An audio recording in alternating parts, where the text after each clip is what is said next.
Hello friends, welcome to my YouTube channel. हम कर रहे हैं लुसेंट जीके और इसमें हमारा फिज़िक्स चल रहा है और आज हम शुरू करेंगे लाइट। आइए देखते हैं लाइट किसको कहते हैं। Light is a form of energy which is propagated as electromagnetic wave.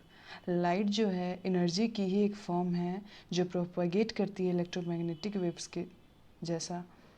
In the spectrum of electromagnetic waves it lies between ultraviolet and infrared region and has wavelength of 3900 angstrom to 7800 angstrom। क्या कह रहा है कि spectrum of electromagnetic waves जो है वो लाई करता है अल्ट्रावायलेट रे और इंफ्रारेड रे के बीच में से लाइट पास करती है जिसका कि वेवलेंथ होता है 3900 angstrom to 7800 angstrom. Electromagnetic wave are transverse. Electromagnetic wave जो है वो ट्रांसवर्स वेव है और लाइट भी ट्रांसवर्स वेव है। All the electromagnetic waves including light do not require medium to propagate. Light को किसी मीडियम की ज़रूरत नहीं होता है, ये सारे में प्रोपगेट होता है।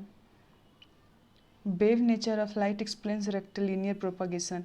जो वेव नेचर होता है लाइट का वो एक्सप्लेन करता है रेक्टिलिनियर प्रोपगेशन। इसका मतलब कि light always travels in straight medium. Light हमेशा स्ट्रेट मीडियम में ट्रैवल करेगा। रिफ्लेक्शन को करता है, रिफ्रैक्शन को, इंटरफेरेंस और diffraction and polarisation of light को करता है। The phenomena like photo electric effect, Compton effect are not explained on the basis of wave nature of light. These phenomena are explained on the basis of quantum theory of light, particle nature of light proposed by Einstein. Einstein का जो दिया गया theory है quantum theory of light, उसमें बताता है कि जो फेनोमेना है फोटो इलेक्ट्रिक इफेक्ट का, कैम्पटन इफेक्ट का, ये सब wave nature on the basis of ये सब वेव नेचर ऑफ लाइट पे नहीं एक्सप्लेन किया है। और इनका एक फार्मूला है आइंस्टीन का कि E is equal to mv²। और इनका एक फार्मूला है E is equal to hv। Clearly light behave जो करती है वो wave as well as particle. Light का जो बिहेवियर है वो वेव नेचर है एज वेल एज पार्टिकल दोनों है। Thus light has dual nature. Light जो है इसलिए डुअल नेचर का कहलाता है। स्पीड ऑफ लाइट जो है फर्स्ट मेजर्ड किया गया था रोमर से जो कि 1678 AD में किया गया था। Speed of light is maximum in vacuum by and air. Speed of light जो है वो सबसे ज़्यादा वैक्यूम और एयर में होता है। उसका स्पीड होता है 3 × 10⁸ मीटर पर सेकेंड। रिफ्रैक्टिव इंडेक्स क्या होता है? तो रिफ्रैक्टिव इंडेक्स आइए देखते हैं। Refractive index of medium is defined as the ratio of speed of light in vacuum to the speed of light in medium. जो रिफ्रैक्टिव इंडेक्स है वो रेशियो होता है speed of light in vacuum का by speed of light in medium का। ये होता है refractive index. Speed of light is different in different medium. Speed of light जो है वो डिफरेंट मीडियम में अलग अलग होता है। Velocity of light is large in medium which has a small refractive index. जहाँ पे वेलोसिटी अगर ज़्यादा होगा वहाँ रिफ्रैक्टिव इंडेक्स कम होगा। दे रखा है स्पीड ऑफ लाइट का मीडियम भी दे रखा है। लाइक कि वैक्यूम में इसका स्पीड ऑफ लाइट 3 × 10⁸ होगा और वाटर में 2.25 10⁸ होगा, रॉक साल्ट में 1.96 10⁸ होगा, ग्लास में 2 × 10⁸ होगा, टर्पेंटाइन ऑयल में 2.04 × 10⁸ होगा, नाइलन में 1.96 × 10⁸ होगा। लाइट जो है वो 8 मिनट 19 सेकेंड लेती है। सनलाइट जो है वो पृथ्वी पे आने पे, अर्थ पे आने पे 8 मिनट 19 सेकेंड टाइम लेती है। The light reflected from moon takes 1.28 second reach earth. और वही मून की लाइट जो है 1.28 सेकेंड में अर्थ पे आ जाती है। लुमिनस बॉडी किसको कहते हैं? तो लुमिनस बॉडी जो है वो उसका खुद का लाइट होगा, वो खुद इमिट करेगी लाइट को, उसको लुमिनस बॉडीज कहते हैं। लाइक कि सन, उसका खुद का लाइट है, स्टार का खुद का लाइट है, इलेक्ट्रिक बल्ब खुद का लाइट है।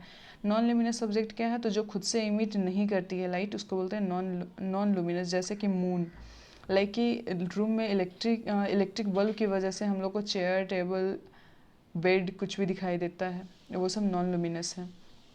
A material can be classified as transparent. Transparent किसको कहेंगे? तो जो हम लोग को पूरी तरह से आर पार दिखे उसको हम लोग ट्रांसपेरेंट कहते हैं। लाइक कि ग्लास से हम लोग आर पार देख सकते हैं। वाटर, ये सब ट्रांसपेरेंट है। ट्रांसलूसेंट क्या है? तो ट्रांसलूसेंट वो है जो पूरी लाइट पास नहीं करती है, लाइट के कुछ पार्ट पास करते हैं, धुंधले दिखते हैं, उसको हम लोग ट्रांसलूसेंट कहते हैं। लाइक कि ऑयल्ड पेपर, ओपेक क्या होता है, तो इसमें हम लोग को कुछ दिखता ही नहीं है, मतलब ये अलाउ ही नहीं करता है लाइट को, कुछ नहीं दिखता इसमें, लाइक कि मिरर, मेटल, वुड, ये सब है OPEC.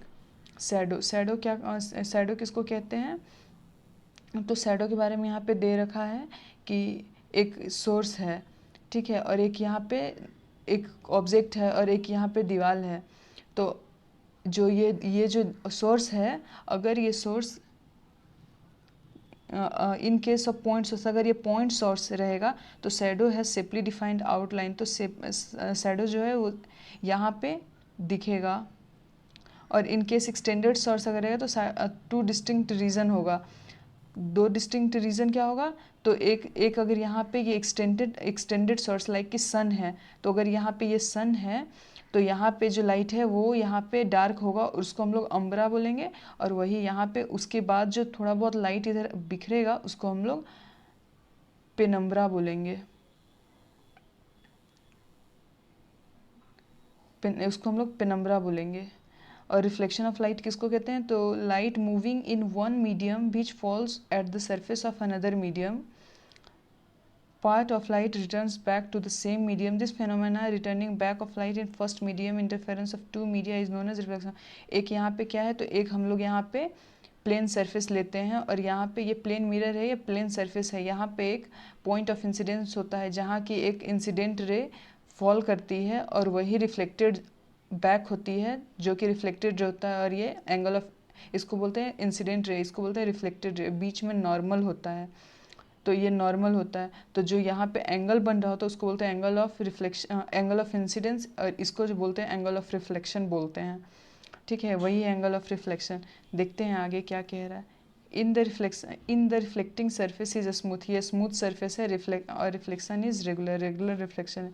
In case of rough surface reflection is irregular, rough surface पे रिफ्लेक्शन जो है वो इरेगुलर होता है। लॉज ऑफ रिफ्लेक्शन क्या कहता है, तो वही कहता है कि इंसिडेंट रे और जो रिफ्लेक्टेड रे है और नॉर्मल, ये तीनों जो है इन पॉइंट ऑफ इंसिडेंस पे आके फॉल होगा एट द सेम प्लेन पे, और एंगल ऑफ रिफ्लेक्शन जो है इक्वल होगा एंगल ऑफ इंसिडेंट का। Reflection of plane mirror, reflection देखते हैं प्लेन मिरर में कैसे होता है। फर्स्ट क्या होता है, तो जो प्लेन मिरर में इमेज बनेगा, रिफ्लेक्शन होगा, तो वो वर्चुअल और लेटरली इन्वर्टेड होता है, लाइक कि जो हम लोग प्लेन मिरर में अपना फेस देखते हैं तो वो हम लोग का उल्टा रहता है, लाइक कि जो उसमें हमारा राइट में जो हम लोग का रियल राइट में रहता है वो प्लेन मिरर में लेफ्ट में ऐसा दिखता है कि लेफ्ट में वो दिख रहा है। Size of image is equal to the object, जो साइज है इमेज का वो ऑब्जेक्ट का दोनों का इक्वल होगा। थर्ड पॉइंट क्या कहता है, distance of image from the mirror is equal to distance of object from the mirror. जितना दूर, जैसे एक मिरर है प्लेन मिरर, तो अगर इमेज हम लोग जो हैं वो ऑब्जेक्ट अगर हम लोग 3 मीटर की दूरी पे हैं तो जो ऑब्जेक्ट उसमें इमेज जो बन रहा होगा प्लेन मिरर के पीछे वो भी 3 मीटर पीछे बन रहा होगा। तो हम लोग का से वो डिस्टेंस जो होता है इमेज और ये इक्वल होता है। 6 मीटर हो जाएगा टोटल, अगर पूछेगा तो 6 मीटर हो जाएगा, 3 मीटर ऑब्जेक्ट का और 3 मीटर क्या इमेज का, बट ऐसे दोनों इक्वल होता है। If the object moves towards, अगर एक ऑब्जेक्ट जो है वो मूव टुवर्ड्स और away from a plane mirror with speed v, अगर एक ऑब्जेक्ट जो है वो मूव कर रहा है प्लेन मिरर की तरफ स्पीड v से, the image move towards with a speed 2v relative to object, अगर v से कर रहा है तो जो इमेज मूव करेगा टुवर्ड्स और अवे जो जाएगा वो 2v के स्पीड से जाएगा। ऑब्जेक्ट अगर x है तो उसका जो स्पीड होगा वो 2x होगा। फिफ्थ में क्या कहता है कि if a plane mirror is rotated by an angle theta, अगर एक प्लेन मिरर को हम लोग थीटा एंगल से रोटेट कर रहे हैं, keeping the incident ray fix, अगर इंसिडेंट रे को जब भी हम लोग थीटा एंगल से मूव करेंगे, वही रिफ्लेक्टेड रे अगर रोटेट करना होगा तो वो 2 थीटा से हम लोग रोटेट करेंगे। सिक्स्थ में क्या कहता है, to see his full image in plane mirror, अगर हम लोग फुल इमेज अपना देखना चाहते हैं प्लेन मिरर में, तो एक पर्सन जो है वो प्लेन मिरर का at least half of his height, अगर 6 फीट का एक आदमी है वो अपने आप को प्लेन मिरर में पूरा देखना चाहता है तो उसको एटलीस्ट 3 फीट का मिरर तो लेना ही पड़ेगा, उसके हाफ का लेना पड़ेगा। सेवेंथ में क्या कहता है, if two plane mirror are incline to each other at an angle theta, the number of images N of a point object form the determine as follows, if two plane mirror inclined करेगा each other at angle theta पे तो the number of image n बनेगा।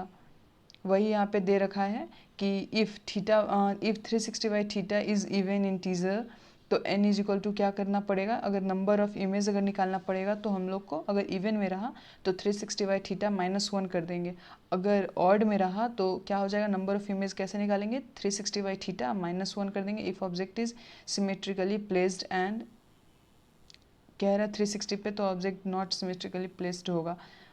फिर यही है, फिर focal length of plane mirror is infinite, plane mirror का जो फोकल लेंथ होता है वो इन्फेनाइट होता है। Reflection from a spherical mirror देखते हैं क्या है, स्फेरिकल मिरर भी दो तरह का होता है, एक कॉन्केव मिरर दूसरा convex mirror. Use of concave mirror देखते हैं क्या क्या है। फर्स्ट में है कि एज अ सेविंग ग्लास में हम लोग यूज़ करते हैं। सेकंड में कह रहा है कि as a reflector of head lights of vehicle और सर्च लाइट, जो व्हीकल में हेडलाइट होता है और सर्च लाइट होता है वो भी कॉन्केव मिरर उसमें यूज़ होता है। ऑप्थेल्मोस्कोप में जो एग्जामिन आई रहता है, ईयर रहता है, नोज रहता है, डॉक्टर्स जो यूज़ करते हैं वो भी कॉन्केव मिरर होता है। सोलर कुकर में भी कॉन्केव मिरर यूज होता है। In concentrating light at given spot, उसमें भी यूज होता है concave mirror. Uses of convex mirror क्या क्या यूज है, तो इसमें यूज है कि एक rear view mirror in vehicle because it provides maximum rear field of view of image formed in always erect. ये जो है क्या करेगा कि कॉन्वेक्स मिरर में हम लोग हमेशा देखते हैं बाइक पे लिखा रहता है रियर व्यू मिरर है, ताकि पीछे जो व्हीकल आ रही है वो उसका पूरा इमेज बने और हम लोग को पता चले कि पीछे व्हीकल आ रही है। वहीं सेकंड में क्या कह रहे हैं कि सोडियम रिफ्लेक्टर लैंप की में भी यूज़ करते हैं हम लोग कॉन्वेक्स मिरर को।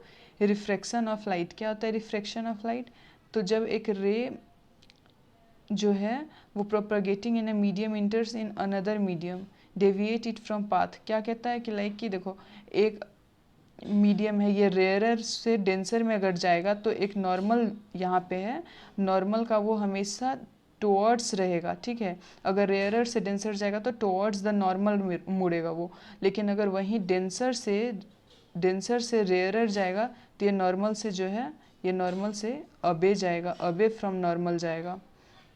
वही होता है रिफ्रैक्शन ऑफ लाइट। और लॉज ऑफ रिफ्लेक्शन क्या कह रहा है, तो इसमें incident ray, reflected ray, normal drawn at incident and same plane में, ये तीनों इंसिडेंट रे, रिफ्लेक्टेड रे और नॉर्मल जो है तीनों एक ही पॉइंट पे होगा और सेम प्लेन पे होगा। स्नेल्स लॉ किसको कहते हैं, तो sine I by sine R is equal to Snell's law होता है जो कि म्यू के बराबर होता है। This constant mu is called refractive index of second medium with respect to the first medium. ये जो म्यू है वो ये जो है रिफ्रेक्टिव इंडेक्स का वो सेकेंड मीडियम का with respect to first medium को उसको देखा जाता है। और इसमें क्या कह रहा है, एब्सोल्यूट रिफ्रैक्टिव इंडेक्स किसको कहते हैं, तो speed of light in vacuum by speed of light in medium, इसे हम लोग रिफ्रैक्टिव इंडेक्स निकालते हैं। Refractive index of medium is different from different colours, इसका डिफरेंट मीडियम जो होता है वो डिफरेंट कलर भी होता है। डिफ्रेक्टिव इंडेक्स जो है उसका डिफरेंट जो है वो कलर होता है। Refractive index of medium decreases with increase in wavelength, अगर रिफ्रैक्टिव इंडेक्स इंक्रीज करना है तो वेवलेंथ उसका डिक्रीज होगा, इन्वर्सली प्रोपोर्शनल है। वैसे ही अगर रिफ्रैक्टिव इंडेक्स ऑफ मीडियम जो है मैक्सिमम वॉयलेट कलर में होता है और मिनिमम रेड कलर में होता है, मतलब रिफ्रैक्टिव इंडेक्स जो है मैक्सिमम होगा वॉयलेट कलर का और मिनिमम करेगा रेड कलर का। रिफ्रैक्टिव इंडेक्स जो है वो डिक्रीज करेगा कब, जब इंक्रीज करेगा टेम्परेचर, मतलब कि रिफ्रैक्टिव इंडेक्स जो है वो इन्वर्सली प्रोपोर्शनल है वेवलेंथ का as well as inversely proportional है टेम्परेचर का। लेकिन वहीं क्या होता है कि जो when ray of light enters from one medium to another medium the frequency of phase do not change but wavelength and velocity change. वहीं क्या होता है कि जो फ्रीक्वेंसी है वो इंडिपेंडेंट होता है, फ्रीक्वेंसी और फेज ये चेंज नहीं होता है। अगर रिफ्रैक्टिव इंडेक्स बढ़े घटे वो दोनों में कोई चेंज नहीं होता है, वेवलेंथ और वेलोसिटी चेंज होती है। सम इलस्ट्रेशंस ऑफ रिफ्रैक्शन क्या होता है, तो bending of linear object when it is partially dipped in a liquid incline to the surface of liquid, जब हम बकेट में पानी में एक स्टिक डालते हैं तो हम लोग को वो थोड़ा सा टेढ़ा दिखता है, वजह क्या है, तो रिफ्रैक्शन ऑफ लाइट की वजह से वो टेढ़ा दिखता है। ट्विंकलिंग ऑफ स्टार्स जो है वो भी है रिफ्रैक्शन ऑफ लाइट की वजह से दिखता है कि वो ट्विंकल कर रहा है, वो एटमॉस्फेरिक रिफ्लेक्शन की वजह से दिखता है। थर्ड क्या है, तो oval shape of sun in the morning and evening, जो सन का ओवल शेप दिखता है सुबह में और शाम में वो भी रिफ्लेक्शन की वजह से होता है। फोर्थ क्या है, an object in denser medium when seen from a rarer medium appears to be smaller distance। जब हम सिक्का को पानी में डालते हैं तो वो उभरा हुआ दिखता है, ये भी इसी की वजह से, रिफ्रैक्शन की वजह से। This is why a fish in a pond when viewed from air appears to be a smaller depth than actual depth। क्या होता है कि जब एक मछली जो होती है वो हम लोग को छोटी दिखती है, लेकिन उसकी जो एक्चुअल वो होती है वो बड़ी होती है, ये भी रिफ्रैक्शन की वजह से। दूसरा क्या कर रहा है कि एक coin at the base of vessel, ये तो अभी हम बताएं कि जो एक कॉइन है वो पानी में डालने में उभरा हुआ दिखता है रिफ्रैक्शन की वजह से। Water tank appears shallower when viewed from the top. Water tank जो है हम लोग को दिखता है कि वो सैलोअर है जब व्यू करते हैं हम लोग टॉप से तब। रिफ्रैक्टिव इंडेक्स जो है इन्वर्सली प्रोपोर्शनल होता है वेवलेंथ का और टेम्परेचर का भी। So shorter the wavelength the less it refract, मतलब जितना कम वेवलेंथ होगा उतना ही कम ये रिफ्रैक्ट करेगा, क्योंकि इन्वर्सली प्रोपोर्शनल है। Hence if a glass slab is placed over colour letter, violet letter having shortest wavelength, violet letter जो है उसका शॉर्टेस्ट वेवलेंथ है, will appear less raised than any other colour. जो वॉयलेट है वो वेवलेंथ, उसका wavelength कम होता है तो वो जो उसका लेटर है वो हम लोग को बहुत छोटा दिखाई देगा। वहीं रेड कलर जो है लॉन्गेस्ट वेवलेंथ, इसका ज़्यादा वेवलेंथ होता है तो ये हम लोग को ज़्यादा उभरा हुआ दिखेगा। क्रिटिकल एंगल, क्रिटिकल एंगल क्या होता है, तो in case of propagation of light from denser to rarer medium through a plane boundary, critical angle of angle in critical angle is the angle of incidence for which angle of refraction is 100। अगर एक medium है, ठीक है, अगर वहाँ पे क्या होता है, अगर नॉर्मल पे ही एक अपीयर होता है कि एक रेयर डेंसर मीडियम अपीयर होता है कि नॉर्मल पे ही है, तो वहाँ पे 90 डिग्री एंगल का फॉर्म करता है, उसी को हम लोग बोलते हैं critical angle. Total internal reflection क्या होता है, तो टोटल इंटरनल रिफ्लेक्शन होता है कि if light propagating from denser medium towards the rarer medium, denser से रेयरर मीडियम में अगर प्रोपगेट कर रहा है तो angle of incidence more than होगा क्रिटिकल एंगल, जो एंगल ऑफ इंसिडेंस होगा वो क्रिटिकल एंगल से ज़्यादा होगा। Then the light incident on boundary is reflected back, तब जो वो लाइट इंसिडेंट होगा वो रिफ्लेक्टिंग बैक होगा डेंसर मीडियम में और ओवे करेगा रिफ्लेक्शन लॉ को।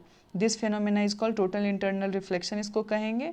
और नो पार्ट इज एब्जॉर्ब्ड और ट्रांसमिटेड, कोई भी पार्ट इसका एब्जॉर्ब और ट्रांसमिटेड नहीं होगा। फॉर टोटल इंटरनल रिफ्लेक्शन के लिए लाइट जो है must be propagating from denser to rarer medium, denser medium से रेयरर मीडियम में प्रोपेगेट करना चाहिए। और this is why if light goes from water to glass, अगर वाटर मतलब क्या, डेंसर मीडियम ग्लास में अगर दिखाएगा तो टोटल इंटरनल में भी नॉट टेक प्लस, क्योंकि ये डेंसर से रेयरर में दिखाएगा, यहाँ दोनों डेंसर हो गया तो यहाँ पे टोटल इंटरनल रिफ्लेक्शन जो है नहीं दिखेगा। सेकंड क्या कह रहा है, तो angle of incidence must exceeds the critical angle. और टोटल इंटरनल रिफ्लेक्शन एग्जांपल इसका क्या क्या है, हीरा का चमकना टोटल इंटरनल रिफ्लेक्शन है, मिराज का बनना, लाइक कि जब हम रोड पे चलते हैं तो लगता है कि आगे रोड नहीं है, लाइट चमकती है जब रोड पे तो लगता है कि पानी है आगे, वो भी टोटल इंटरनल रिफ्लेक्शन की वजह से होता है। तो thanks, keep watching, keep supporting, अच्छा लगा तो कमेंट करना, थैंक यू।